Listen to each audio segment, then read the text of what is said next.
Hello and welcome to the lecture. इस lecture में जो टॉपिक हम देखने जा रहे हैं वो है हमारा static GK SSC CGL PYQs part 2। Lecture की शुरुआत से पहले हर बार की तरह इस बार भी एक छोटा सा डिस्क्लेमर है, एक छोटा सा आसवीकरण है जो कि हमें यहाँ समझना बहुत जरूरी है इससे पहले कि हम आगे प्रस्थान करें। तो डिस्क्लेमर कुछ इस प्रकार से है। The images, text and other materials use in our presentations are for educational purposes only. We respect the intellectual property rights of the original creators and owners. If you are the owner and have any concerns or issues, please contact us at sathi@iitk.ac.in and we shall remove the same. पहला प्रश्न है कि विवेकानंद ने world's parliament of religion में कहाँ पे participate किया था। विकल्प हैं शिकागो, सैन फ्रांसिस्को, न्यूयॉर्क या फिर वॉशिंगटन। सही उत्तर देने हेतु आप सभी के पास 10 सेकंड का समय है। समय शुरू होता है अब।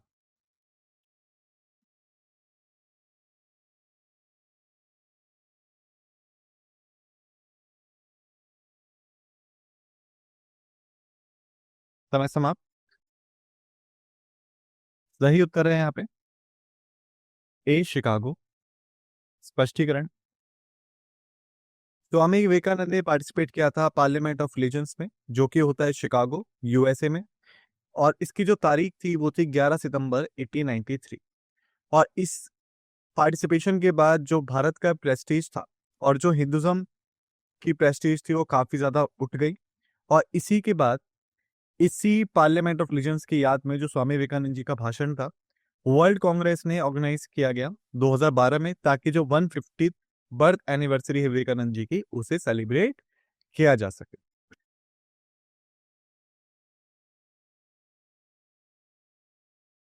अगला प्रश्न है, निम्नलिखित म्यूजिशियंस में से आइडेंटिफाई कीजिए कि कौन सा म्यूजिशियन म्यूजिकल इंस्ट्रूमेंट सारोद से जुड़ा हुआ है। विकल्प है हरिप्रसाद चौरसिया, अलाउद्दीन खान, विलायत खान, अन्नपूर्णा देवी। सही उत्तर देने हेतु आप सभी के पास 10 सेकंड का समय है। समय शुरू होता है अब।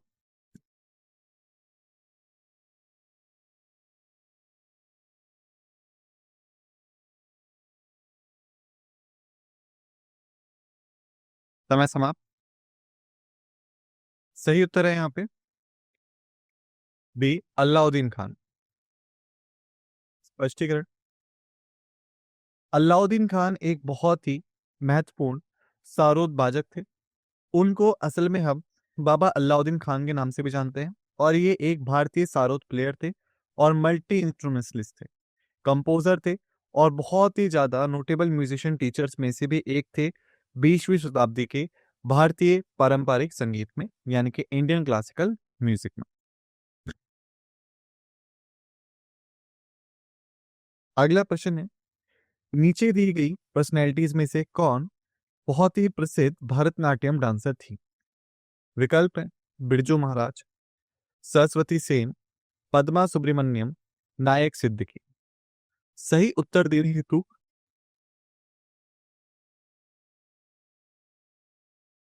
आप सभी के पास 10 सेकंड का समय है। समय शुरू होता है अब।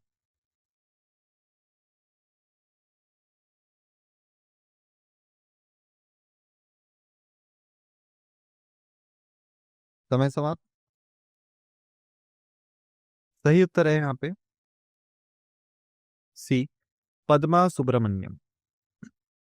स्पष्टीकरण, पद्मा सुब्रमण्यम एक फेमस भरतनाट्यम डांसर थी। इसी के साथ पद्मा सुब्रमण्यम जो है वो एक जानी मानी डेवलपर और फाउंडर थी एक डांस फॉर्म की जिसे हम कहते हैं भारत नृत्यम।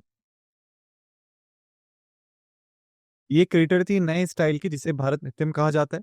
सुब्रमण्यम एक स्कॉलर, इनोवेटर, ऑथर और एक टीचर थी पार एक्सीलेंस की, यानी कि काफी ज्यादा जानी मानी। वो एक म्यूजिशियन भी थी और उनका जो म्यूजिक था वो मुख्यतः कार्नेटिक म्यूजिक फॉर्म में आता था।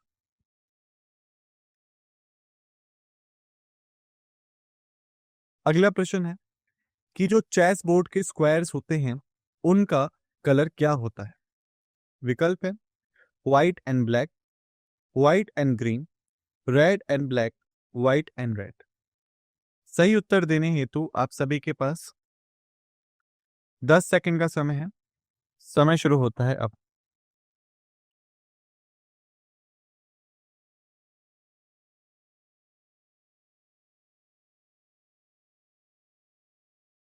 समय समाप्त। सही उत्तर है यहाँ पे ए, व्हाइट एंड ब्लैक। सॉल्यूशन। जो कलर्स हैं चेस बोर्ड के स्क्वायर्स के, वो मुख्यतः ब्लैक एंड व्हाइट होते हैं। चेस बोर्ड को खेला जाता है एक बोर्ड पे जिसमें कि 64 स्क्वायर होते हैं, जो कि अरेंज होते हैं 8 वर्टिकल रोज में, जिन्हें हम फाइल्स कहते हैं, और 8 हॉरिजॉन्टल रोज में, जिसको हम रैंक्स कहते हैं। और यदि हम इन्हें गुना कर दें 8 × 8, तो टोटल 64 स्क्वायर्स उसमें होते। जो वर्टिकल हैं वो फाइल्स हैं, जो हॉरिजॉन्टल हैं वो आपकी रैंक्स है। और चेस बोर्ड आपका कुछ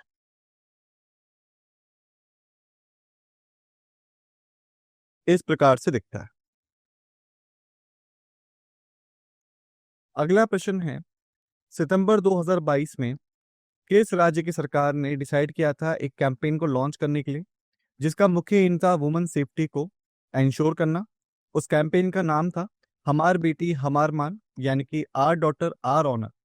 इसका फोकस मुख्यतः अवेयरनेस क्रिएट करने पे होगा सेफ्टी मेजर्स में उन स्कूल और कॉलेज जाती लड़कियों के लिए।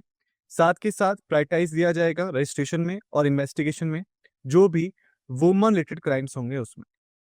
आपके विकल्प हैं छत्तीसगढ़ राज्य, बिहार राज्य, झारखंड राज्य या फिर मध्य प्रदेश राज्य। सही उत्तर देने हेतु आप सभी के पास 10 सेकंड का समय है। समय शुरू होता है अब।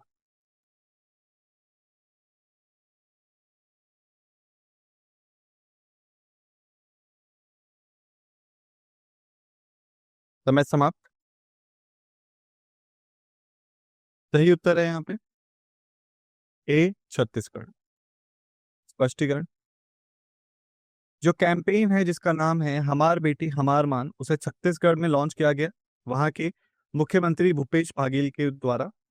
इन्होंने फोकस किया इस कैंपेन पे ताकि एक अवेयरनेस क्रिएट किया जा सके सेफ्टी मेजर्स में जो स्कूल और कॉलेज जाती हैं लड़कियां उनके लिए, और प्रायोरिटाइज किया जा सके रजिस्ट्रेशन और इन्वेस्टिगेशन को उन क्राइम्स में जिसमें कि वुमन रिलेटेड क्राइम्स इन्वॉल्व हैं। इस कैंपेन के अंदर जो लेडी पुलिस ऑफिसर्स होंगी और पर्सनल होंगी वो विजिट करेंगे स्कूल्स को और कॉलेजेस को स्टेट के अंदर, डिस्कशंस करेंगी, गाइडेंस देंगी लड़कियों को उनके लीगल राइट्स के बारे में, उन्हें बताएंगी गुड टच और बैड टच क्या होता है। साथ के साथ प्रिवेंटिव मेजर्स देंगी against sexual harassment and exploitation. Cyber crime और सोशल मीडिया क्राइम्स में भी जानकारी दी जाएगी गर्ल स्टूडेंट्स को। अगला प्रश्न है, मैच करना है पोजीशन को लिस्ट 1 में और लिस्ट 2 में स्टेट्स की, जो कि 36 नेशनल गेम्स 2022 में द्वारा निर्धारित है। आपके विकल्प हैं ए का सेकंड, बी का फर्स्ट, सी का 3, डी का 4। ए का 4, बी का फर्स्ट, सी का 2, डी का 3। ए का फर्स्ट, बी का 2, सी का 3, डी का 4। ए का फर्स्ट, बी का 3, सी का 2, डी का 4। सही उत्तर देने हेतु आप सभी के पास 10 सेकंड का समय है। समय शुरू होता है अब।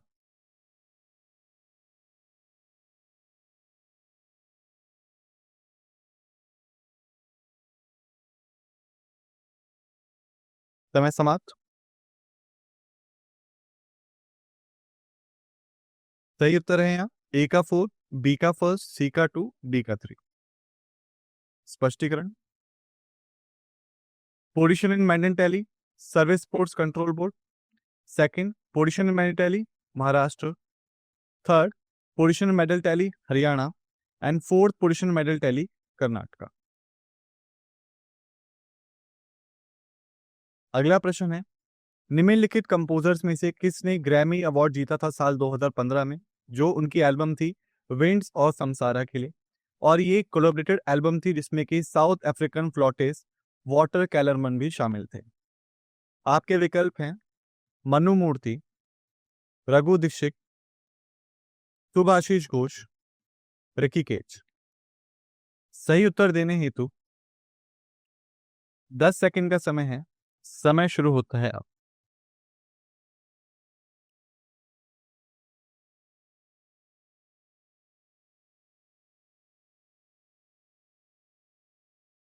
समय समाप्त। सही उत्तर है यहाँ पे डी, रिकी केज। स्पष्टीकरण। रिकी केज ने जीता था ग्रैमी अवार्ड्स 2015 में उनकी एल्बम विंड्स और समसारा के लिए, जो कि एक कोलैबोरेशन के साथ लॉन्च की गई थी, जो साउथ अफ्रीकन फ्लॉटिस्ट हैं वॉटर कैलरमन के साथ में। ग्रैमी अवार्ड्स या सिंपली जिन्हें ग्रैमीज के नाम से जाना जाता है, ये अवार्ड्स हैं जिसे recording academy of the United states देती है रिकॉग्नाइज करने के लिए आउटस्टैंडिंग अचीवमेंट्स को म्यूजिक इंडस्ट्री में। अगला प्रश्न है camel protection and development policy, अभी हाल फिलहाल में इसको किस राज्य की सरकार ने अनाउंस किया है? विकल्प हैं राजस्थान, पंजाब, गुजरात या फिर लद्दाख। सही उत्तर देने हेतु आप सभी के पास 10 सेकंड का समय है। समय शुरू होता है अब।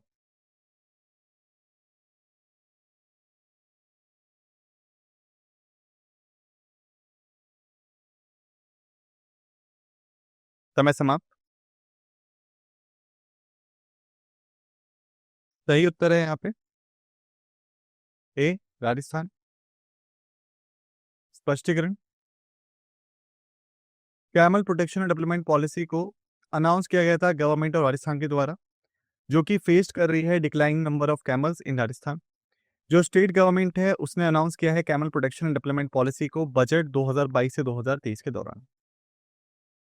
सीएम जो है अब राजस्थान के अशोक गहलोत, उन्होंने प्रपोज किया है 10 करोड़ का बजट नेक्स्ट फाइनेंशियल ईयर में इस न्यू पॉलिसी के अंदर, ताकि जो रियरिंग है और प्रोटेक्शन है कैमल्स की वो इंश्योर किया सके और ओवरऑल डेवलपमेंट कह सके स्टेट एनिमल का, क्योंकि राजस्थान का जो स्टेट एनिमल है वो कैमल है और राजस्थान जो है वहीं पे पड़ता है हमारा भारत का एकमात्र हॉट डेजर्ट थार डेजर्ट, और रेगिस्तान का राजा ऊंट होता है कैमल। तो इसीलिए राजस्थान के लिए बहुत इंपॉर्टेंट है कि जो उनका स्टेट एनिमल है कैमल, जिसकी वहां पे सोशियो इकोनॉमिक बहुत ज्यादा इंपॉर्टेंस है, उसे बचा के रखा जा सके।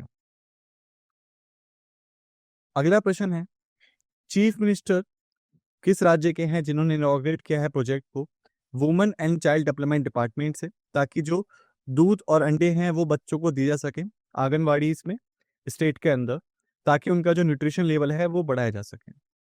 विकल्प है आंध्र प्रदेश सरकार, केरला सरकार, कर्नाटक सरकार या तमिलनाडु सरकार। सही उत्तर देने हेतु आप सभी के पास 10 सेकंड का समय है। समय शुरू होता है अब।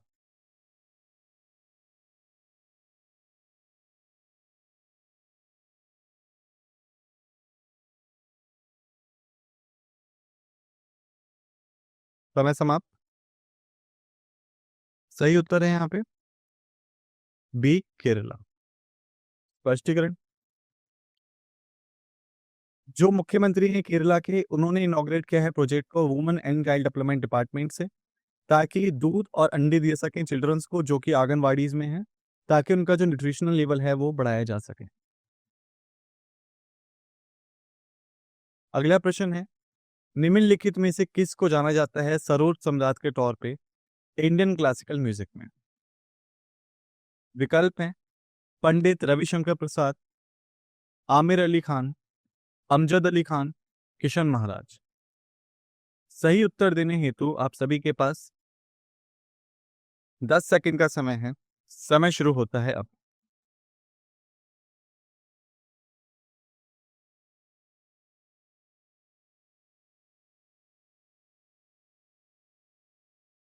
समय समाप्त। सही उत्तर है यहाँ पे सी, अमजद अली खान। स्पष्टीकरण। अमजद अली खान को ही हम जानते हैं सरोद सम्राट के तौर पे भारतीय पारंपरिक म्यूजिक में। 12 साल की उम्र में अमजद अली खान ने अपना सबसे पहला सोलो रिसाइटल दिया था। और ये एक डिस्टिंग्विश मास्ट्रो हैं सरोद बजाने या गायन के उसमें। उस्ताद अमजद अली खान को पॉपुलरली हम एक नाम से जानते हैं जिसका नाम है सरोद सम्राट। ये अपनी फैमिली के 6th जनरेशन यानी 6वीं पीढ़ी के सरोद प्लेयर हैं। अगला प्रश्न है, निम्नलिखित में से किसको नए चेयरमैन के तौर पे चुना गया है central board of direct taxes के लिए जून 2022 में? विकल्प है नितिन गुप्ता, निधि चिब्बर, आशीष जे एच या फिर एम जगदीश कुमार। सही उत्तर देने हेतु आप सभी के पास 10 सेकंड का समय है। समय शुरू होता है अब।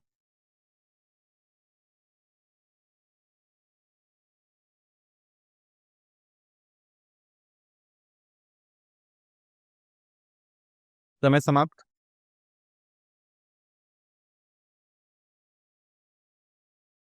सही उत्तर है यहाँ पे ए नितिन गुप्ता। स्पष्टीकरण, नितिन गुप्ता को अपॉइंट किया गया है चेयरमैन के तौर पे central board of direct taxes में जून 2022 में। जो सेंट्रल बोर्ड है डायरेक्ट टैक्सेस का, ये एक स्टैट्यूटरी अथॉरिटी है जो कि फंक्शनिंग करती है central board of revenue act 1963 के अंडर।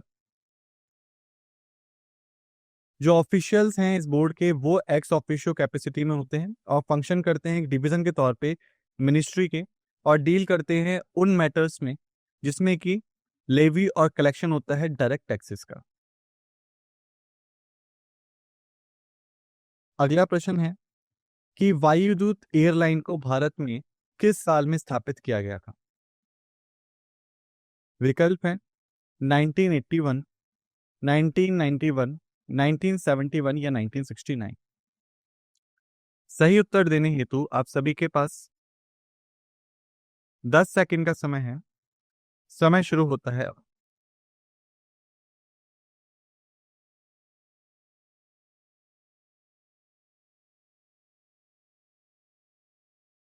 समय समाप्त। सही उत्तर है यहाँ पे ए 1981। स्पष्टीकरण, वायुदूत एक रीजनल एयरलाइन थी भारत की जिसे स्थापित किया गया था 20 जनवरी 1981 में एक जॉइंट वेंचर के तौर पे, जो कि था दो राज्य स्वामित्व वाली कैरियर्स के बीच में, यानी इंडियन एयरलाइंस और एयर इंडिया। जो एयरलाइन है उसका जो हेडक्वार्टर था वो था नई दिल्ली के सफदरगंज एयरपोर्ट पे। इस एयरलाइन को ओरिजिनली कंसीव किया गया था नॉर्थ ईस्टर्न रीजन को सर्व करने के लिए। यदि हम बात करें भारत के नॉर्थ ईस्टर्न रीजन की तो वहां मुख्यतः 7 स्टेट्स आती हैं।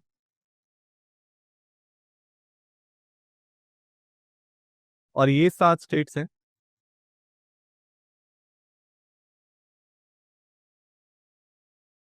अरुणाचल प्रदेश, असम,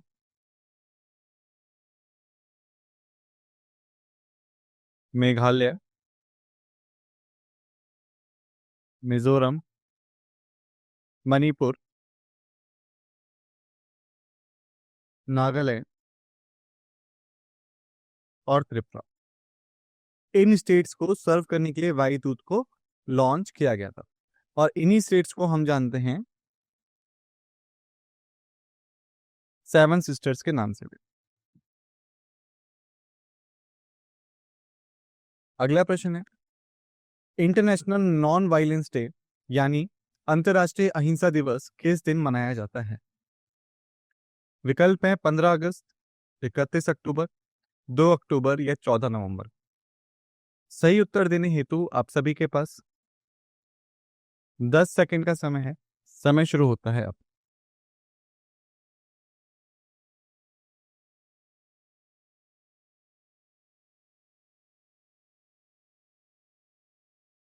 समय समाप्त।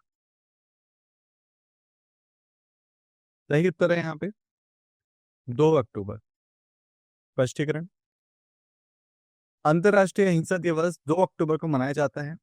ये महात्मा गांधी की जयंती पे बनाया जाता है और इसको स्टैब्लिश किया गया था 15 जून 2007 में United Nations general assembly resolution के बाद से। अगला प्रश्न है कि जो इंटरनेशनल डे ऑफ योगा था इंडिया का, दूसरा इंटरनेशनल डे ऑफ योगा, उसको सेलिब्रेट करने के लिए कौन सी थीम डिसाइड की गई थी? विकल्प हैं yoga for the achievement of sustainable development goals, yoga for peace, yoga for wellness या योगा फॉर हार्ट।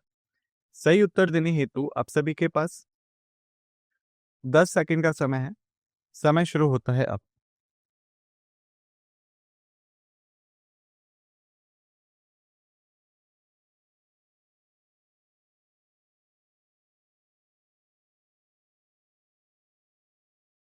समय समाप्त।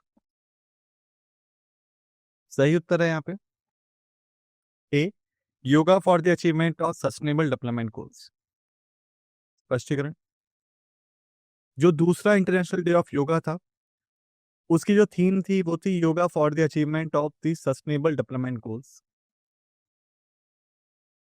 प्राइम मिनिस्टर नरेंद्र मोदी ने ज्वाइन किया था योगा एंथुजियास्ट को दूसरे इंटरनेशनल योगा डे सेलिब्रेशन में जून 21 2016 में, जो कि हुआ था हमारा कैपिटल कॉम्प्लेक्स में। लगभग 30,000 पार्टिसिपेंट्स इसमें आए थे। 10,000 जो थे वो चंडीगढ़, पंजाब और हरियाणा से थे जिन्होंने इस इवेंट में पार्टिसिपेट किया था। अगला प्रश्न है, निम्नलिखित में से कौन सा त्योहार पंजाब में मनाया जाता है जो फॉर्मेशन थी खालसा पंथ की उसे सेलिब्रेट करने के लिए? विकल्प हैं लोहरी, होला मोहल्ला, तीज या बैसाखी। सही उत्तर देने हेतु आप सभी के पास 10 सेकंड का समय है। समय शुरू होता है अब।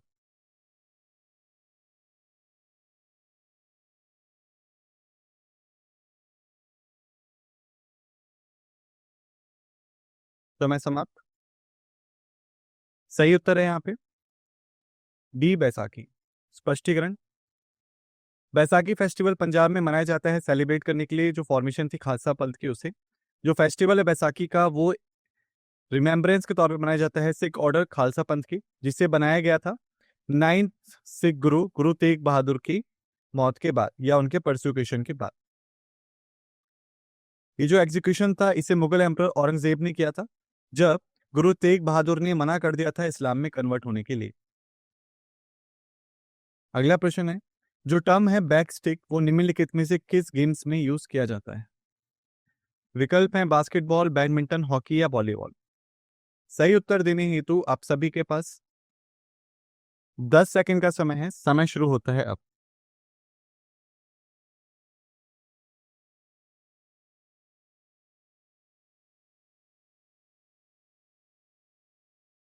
समय समाप्त। सही उत्तर है यहाँ पे सी, हॉकी। स्पष्टीकरण, जो टर्म है बैकस्टिक वो हॉकी गेम्स में यूज किया जाता है। प्लेयर जो है उन्हें परमिशन होती है केवल फ्लैट साइड यूज करने की स्टिक के बॉल को टच करने के लिए। अगर वो फेल होते हैं ये करने में तो उन्हें फाउल मिलता है यानी बैकस्टिक, और जो बॉल है वो अपोजिशन को दी जाती है। सारे हॉकी प्लेयर्स जो हैं उन्हें पास या ड्रिबल करना पड़ता है बॉल को सिर्फ अपनी स्टिक के साथ में, और इसी के साथ अपोजिट गोल की तरफ मुड़ जाना होता है। अगला प्रश्न है, रामसर कन्वेंशन के अकॉर्डिंग निम्नलिखित में से कब हम वर्ल्ड वेटलैंड्स डे मनाते हैं? विकल्प हैं 18 मार्च, 15 जनवरी, 2 फरवरी या फिर 19 दिसंबर। सही उत्तर देने हेतु आप सभी के पास 10 सेकंड का समय है और समय शुरू होता है अब।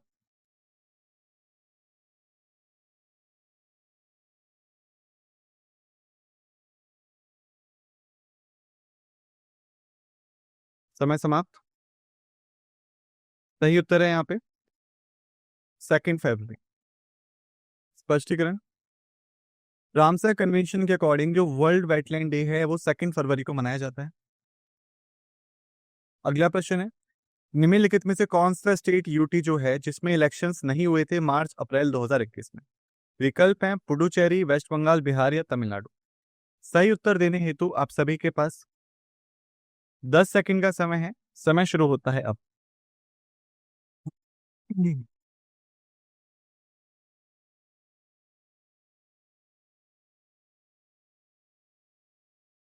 समय समाप्त। सही उत्तर है यहाँ पे सी, बिहार। स्पष्टीकरण, बिहार वो स्टेट था जिसमें कि इलेक्शंस नहीं हुए थे मार्च अप्रैल 2021 में। अगला प्रश्न है, निम्नलिखित में से कौन सी थीम है अंतर्राष्ट्रीय मदर डे की 2021 के अनुसार? विकल्प है restore our, protect our species, climate action या एंड प्लास्टिक पॉल्यूशन। सही उत्तर देने हेतु आप सभी के पास 10 सेकंड का समय है। समय शुरू होता है अब।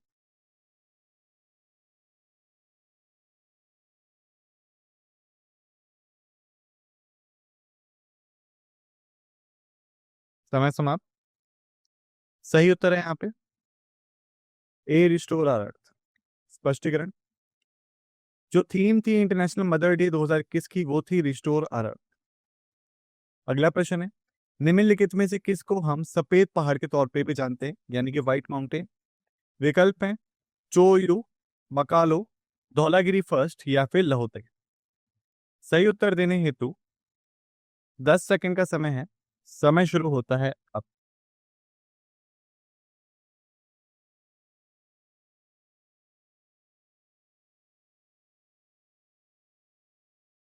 समय समाप्त।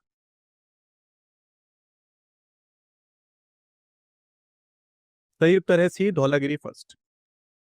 स्पष्टीकरण, सफेद पहाड़ धौलागिरी फर्स्ट को कहा जाता है। अगला प्रश्न है, former Spanish footballer Antonio Lopez Habas, जो कि कोच भी थे हीरो आईसीएल 2020 से 21 में, निम्नलिखित में से किस फुटबॉल टीम के वो कोच रहे हैं? विकल्प है एटीके मोहन बैगन, केरला ब्लास्टर, एफसी गोवा या एससी ईस्ट बंगाल। सही उत्तर देने हेतु सभी के पास 10 सेकंड का समय है। समय शुरू होता है अब।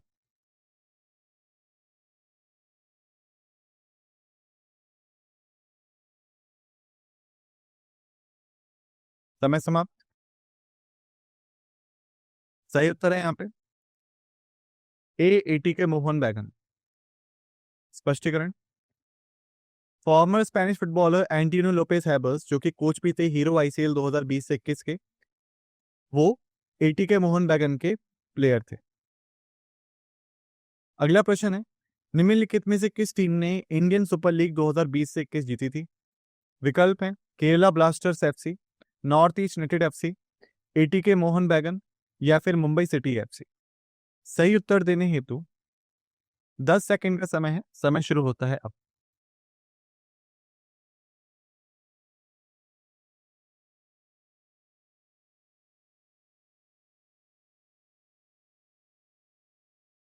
समय समाप्त। सही उत्तर है यहाँ पे डी, मुंबई सिटी एफसी। स्पष्टीकरण, मुंबई सिटी ने जीता था इंडियन सुपर लीग 2020 से 21 को। अगला प्रश्न है कि जो जनजाति है निकोबार आइलैंड्स की, वो रिस्पेक्ट पे करते हैं उन आत्माओं को जो कि धरती से जा चुकी हैं, और हेड ऑफ द फैमिली को निम्नलिखित में से किस चीज के दौरान? विकल्प है औसरी फीस्ट, जगाधत्री पूजा, गंजन फेस्टिवल या फिर कलापात्रू उत्सव। सही उत्तर देने हेतु 10 सेकंड का समय है। समय शुरू होता है अब।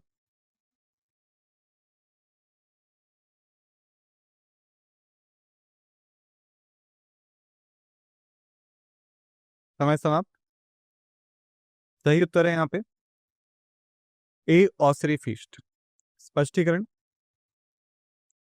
जो ट्राइब्स है निकोबार आइलैंड्स की, वो ऑस्ट्री फीस्ट के दौरान अपने पूर्वजों को इज्जत देते हैं। अगला प्रश्न है, घातम निम्नलिखित में से क्या है? एक लार्ज नैरो माउथेड अर्थनवेयर पॉट, जो कि परक्यूशन इंस्ट्रूमेंट के तौर पे यूज होता था। एक स्मॉल हैंड हिल्ड ड्रम, जो कि टम्बोरिन के तौर पे दिखता है। एक विंड इंस्ट्रूमेंट, जो कि लकड़ी और मेटल का बना हुआ है। एक परक्यूशन इंस्ट्रूमेंट, जो कि लेदर और जैकवुड का बना हुआ है। सही उत्तर देने हेतु 10 सेकंड का समय है। समय शुरू होता है अब।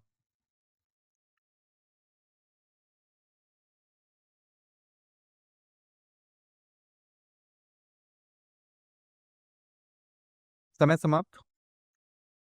सही उत्तर है यहाँ पे ए, एक लार्ज नैरो माउथेड अर्थनवेयर पॉट, जो कि परक्यूशन इंस्ट्रूमेंट के तौर पे इस्तेमाल होता था। स्पष्टीकरण, कहा में एक लार्ज नैरो माउथेड अर्थनवेयर पॉट होता है जिसे परक्यूशन इंस्ट्रूमेंट के तौर पे इस्तेमाल किया जाता था। अगला प्रश्न है, निम्नलिखित में से किस साल लॉटरीज रेगुलेशन एक्ट को पास किया गया था? विकल्प है 1998, 1993, 1999 या 1991। सही उत्तर देने हेतु 10 सेकंड का समय है। समय शुरू होता है अब।